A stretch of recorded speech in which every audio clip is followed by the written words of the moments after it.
Ce mercredi 20 juillet 2022, le Conseil des ministres s'est réuni sous la présidence de M. Patrice Talon, chef de l'État.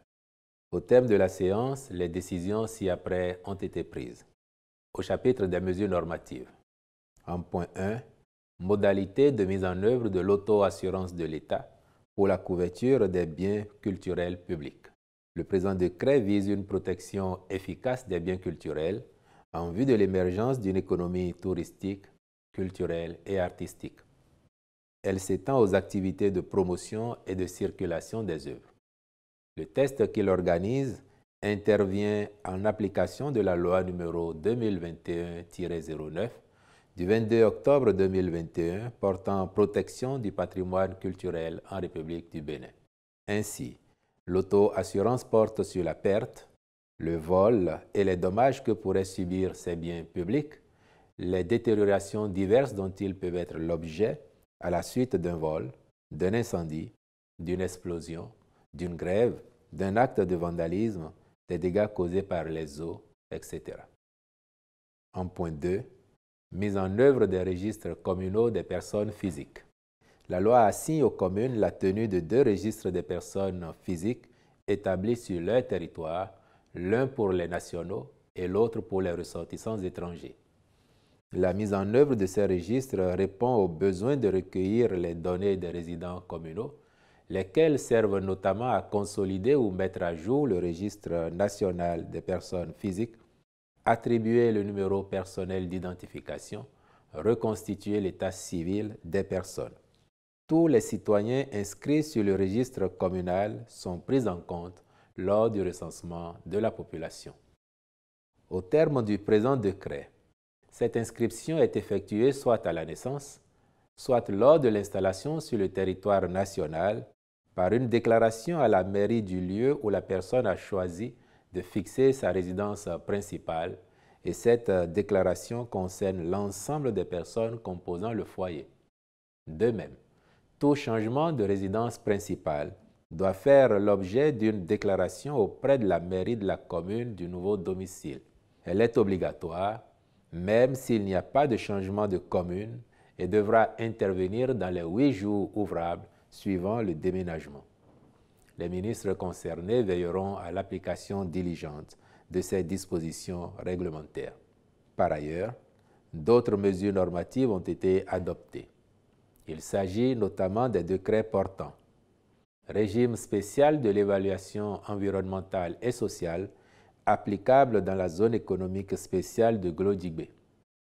Création, attribution, organisation et fonctionnement du cadre institutionnel de mise en œuvre du processus de formulation de la Vision nationale de développement 2060 de la République du Bénin. Approbation des statuts de la société Dépôt pétrolier du Bénin SA et nomination des membres de son conseil d'administration.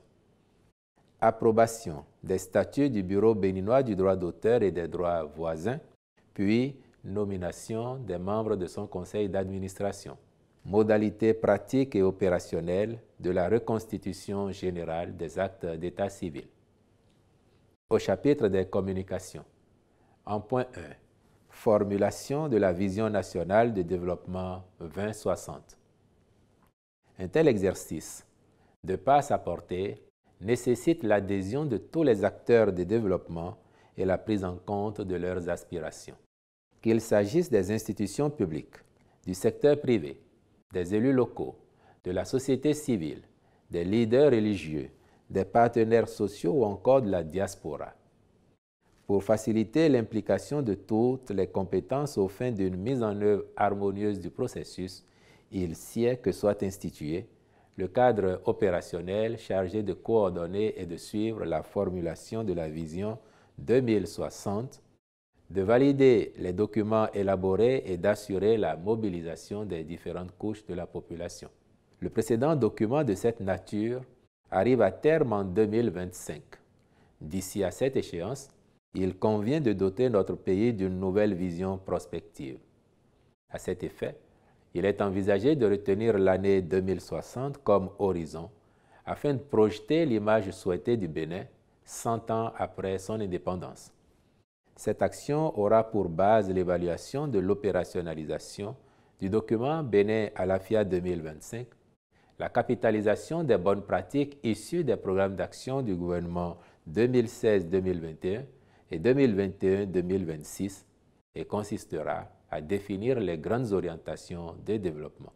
La feuille de route subséquente a été adoptée et prévoit que le processus s'implémente du second semestre 2022 au second semestre 2026. Le ministre du Développement et de la coordination de l'action gouvernementale assurera la conduite efficiente de cette opération majeure. En point 2, approbation du document de politique nationale de la recherche et de l'innovation. En raison de leur faible valorisation, les résultats de recherche n'ont pas d'impact avéré, notamment au plan économique et social, de même que s'agissant de l'accroissement de la production industrielle et du développement de l'entrepreneuriat. Pour inverser cette tendance, le gouvernement a prescrit la restructuration et le repositionnement du secteur de la recherche en lien avec les besoins réels et les contraintes de l'économie. C'est ainsi que par un processus participatif, les acteurs du sous-secteur de la recherche ont élaboré le document de politique nationale de recherche et de l'innovation. La vision qui le sous-tend est de faire de la recherche et de l'innovation des vecteurs de progrès et d'équité sociale en tenant compte de la dimension spatiale du développement aux fins d'améliorer la qualité de vie de l'ensemble des populations à l'horizon 2030 à travers la diversification de la production agricole, la transformation agro-industrielle et la participation accrue aux échanges internationaux, l'exportation des connaissances par les innovations et les biotechnologies. L'objectif est qu'à l'échéance fixée, notre pays connaisse un renouveau scientifique et technologique qui fera de lui une référence au plan régional et continental. En adoptant ce document de politique, le Conseil a instruit le ministre de l'Enseignement supérieur et de la Recherche scientifique d'œuvrer à son application efficiente. Au chapitre des rencontres et manifestations internationales. Sous cette rubrique, le Conseil a autorisé la participation du Bénin à la session de présentation de son rapport national sur la mise en œuvre de la Convention des Nations Unies sur l'élimination de toutes les formes de discrimination raciale à Genève, en Suisse, du 6 au 12 août 2022, puis la participation aux réunions statutaires et autres rencontres à l'extérieur de plusieurs ministères au titre de l'année 2022. Enfin, au chapitre des mesures individuelles, le Conseil a procédé à une troisième vague de nomination des responsables des unités de formation et de recherche dans les universités publiques, ainsi qu'il suit. À l'université d'Abomey-Calavi, directeur adjoint de l'École nationale d'économie appliquée et de management, M. Jean-Théophile Agadamé, directeur de l'École nationale d'administration, M. Éric Moncho, directeur de l'Institut national médico-sanitaire, Mme Lisette Odunlami Yewesi, directeur adjoint de l'École des infirmiers et infirmières de l'Institut national médico-sanitaire, M. Constant Adien, directeur adjoint de l'École nationale des sciences et techniques de l'information et de la communication, M. Raphaël Yebou, directeur de l'Institut national des métiers d'art, d'archéologie et de la culture, M. Romuald Chibozo, directeur adjoint de l'Institut national des métiers d'art, d'archéologie et de la culture, M. Didier Nda, directeur adjoint de l'Institut national d'éducation physique et sportive, M. Albert Tito, directeur adjoint de l'École normale supérieure, M. David M. Baloubi, doyen de la Faculté des sciences de la santé, M. Josué Avakoudio, vice-doyen des écoles de la Faculté des sciences de la santé, Mme Angèle Azon Kouanou, vice-doyen de la Faculté des sciences économiques et de gestion, M. Maxime Jean-Claude Houyovi, vice-doyen de la Faculté des sciences et techniques, Madame Alice Kpota, à l'Université de Parakou, directeur adjoint de l'École nationale de formation des techniciens supérieurs en santé publique et surveillance épidémiologique, Madame Nouessewa Fanny Marilyn Hunkponu Aouian, directeur de l'Institut universitaire de technologie, M. Aboubakar Kissira, directeur adjoint de l'Institut universitaire de technologie, M. Boris Lokonon, vice-doyen de la Faculté des sciences économiques et de gestion, M. Alexis Abodowi, vice-doyen de la Faculté de droit et de sciences politiques, M. Clotaire Agosso, directeur de l'École nationale de la statistique, de la planification et de la démographie, M. Epiphane Sodjinou, à l'Université nationale d'agriculture, directeur de l'École de génie rural, M. Hippolyte Agadjiwede, directeur de l'École d'horticulture et d'aménagement des espaces verts, Mme Martine Zanjanakou Tachin, directeur adjoint de l'École de gestion et d'exploitation des systèmes d'élevage, M. Razak Ossé, directeur de l'École des sciences et techniques de conservation et de transformation des produits agricoles, M. Wilfried Padonou, directeur de l'École de foresterie tropicale, M. Bellarmin Fandohan, directeur de l'École d'agrobusiness et de politiques agricoles, M. Émile Hungbo, à l'Université nationale des sciences, technologies, ingénierie et mathématiques, directeur de l'École normale supérieure de l'enseignement technique de l'OCOSA, M. Lambert Gustave Djedatin, directeur adjoint de l'École normale supérieure de l'enseignement technique de l'OCOSA, M. Bernardin Jean-Robert Clotoé, directeur de l'École nationale supérieure de génie énergétique et procédés, M.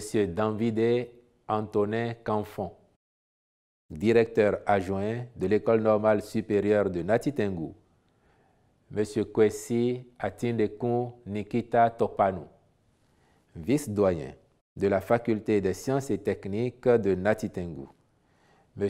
Oussou Raymond Fatonji. Je vous remercie.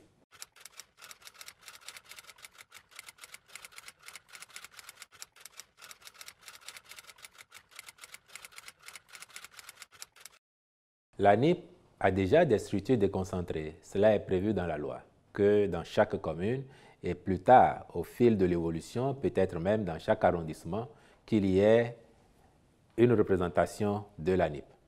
Vous devez savoir que nous avons déjà organisé un recensement général à l'occasion de la phase initiale du RAVIP.